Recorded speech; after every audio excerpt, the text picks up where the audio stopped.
लाल आतंक का गढ़ कहे जाने वाले बस्तर के बोड़ा भाजी को कौन नहीं जानता। यह दुनिया की सबसे महंगी सब्जियों में से एक है। हालांकि बोड़ा भाजी से अलग बस्तर मशरूम के लिए भी जाना जाता है। इसलिए अब ग्रामीण क्षेत्र की महिलाओं को मशरूम उत्पादन के लिए एक विशेष ट्रेनिंग दी जा रही है ताकि वो मशरूम का उत्पादन कर सकें और आत्मनिर्भर बन सके। तो मशरूम के लिए मशहूर हो रहा है बस्तर। महिलाएं आत्मनिर्भर यहां पर बन सके, इसके लिए कार्यक्रम चलाया जा रहा है।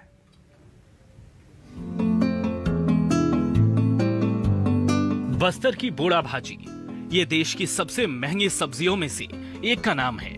ये अपने स्वाद के लिए पूरे देश में मशहूर है। बस्तर की एक पहचान इससे भी जुड़ी हुई है, लेकिन अब बोड़ा भाजी को टक्कर दे रहा है मशरूम।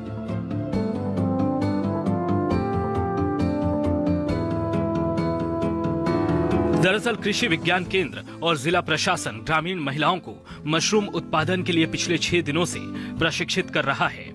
मकसद है महिलाओं को आत्मनिर्भर बनाना। इसके उत्पादन से न सिर्फ ग्रामीण महिलाओं को अच्छी आय होगी, बल्कि देश दुनिया से बस्तर घूमने आने वाले सैलानी भी बस्तर के होटलों और ढाबों में देसी मशरूम का स्वाद चख सकेंगे, जिसके लिए कृषि विज्ञान केंद्र के वैज्ञानिक भी इन महिलाओं को मशरूम उत्पादन के लिए सभी जरूरी संसाधन मुहैया करवा रहे हैं। हमारे यहाँ जो मशरूम उत्पादन तकनीक पे प्रशिक्षण चल रहा है, जिसमें 15 प्रतिभागी हैं जो ग्राम टेकामेटा, कुमरावण, धर्मपुरा या आसपास के ग्रामीण महिलाएं हैं, शहर के भी कुछ युवा हैं जो प्रशिक्षण प्राप्त कर रहे हैं। देखा जाए तो जो घर की महिलाएं हैं, घर में कुछ प्रतिदिन के समय में से समय निकाल के अपने घर में घरेलू स्तर पर मशरूम उत्पादन कर सकते हैं, जिससे वो अतिरिक्त आय प्राप्त कर सकेंगे। लाल आतंक का गढ़ कहे जाने वाला बस्तर वास्तव में अपने खान पान के लिए अलग पहचान रखता है। इनमें बोड़ा भाजी के बाद सबसे ज्यादा लोकप्रिय यहाँ की मशरूम है। इसके उत्पादन को बढ़ाने और ग्रामीण क्षेत्र में रोजगार को बढ़ावा देने के लिए शुरू में 15 महिलाओं को ट्रेनिंग दी गई है।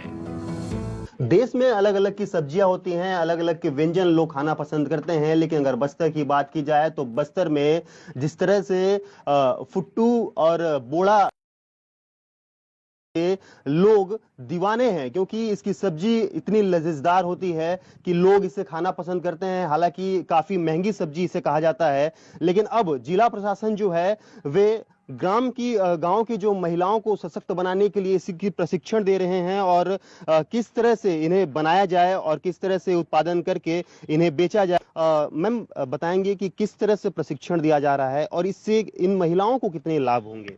जी, इन महिलाओं के लिए STRY एक योजना है, skill training of rural youth योजना अंतर्गत इन्हें मशरूम उत्पादन का ट्रेनिंग दिया जा रहा है, जिसके अंदर ये 6 दिवसीय ट्रेनिंग है और जिसके अंदर इन्हें सभी प्रकार के मशरूम जैसे oyster mushroom, button mushroom, para mushroom, सभी तरीके की मशरूम के बारे में जानकारी के साथ साथ प्रैक्टिकली करके उनको दिखाया जा रहा है।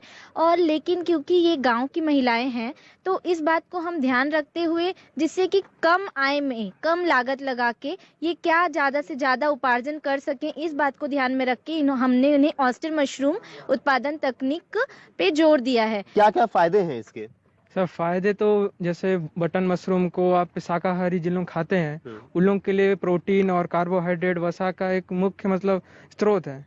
और इसे आप क्या है अगर लगा रहे हैं तो शहर पे भी इसका बहुत मांग है और लोग इसका ज्यादा से ज्यादा उपयोग भी करते हैं। तो मांग के चलते आप इसका बहुतायत में उत्पादन करके बेच भी सकते हैं। साफ है, महिलाओं को आत्मनिर्भर बनाने का ये प्रयास बेहद सराहनीय है। शिक्षा की कमी और नक्सल प्रभावित क्षेत्र होने के कारण रोजगार यहाँ की बड़ी समस्या है, लेकिन अब बेरोजगारी के रोड़े को हटाने की दिशा में ये सबसे सार्थक पहल साबित हो सकती है। बस्तर से आशुतोष तिवारी के साथ bureau report, news 24, Madhya Pradesh, Chhattisgarh. तो सबसे सार्थक पहल मशरूम की खेती।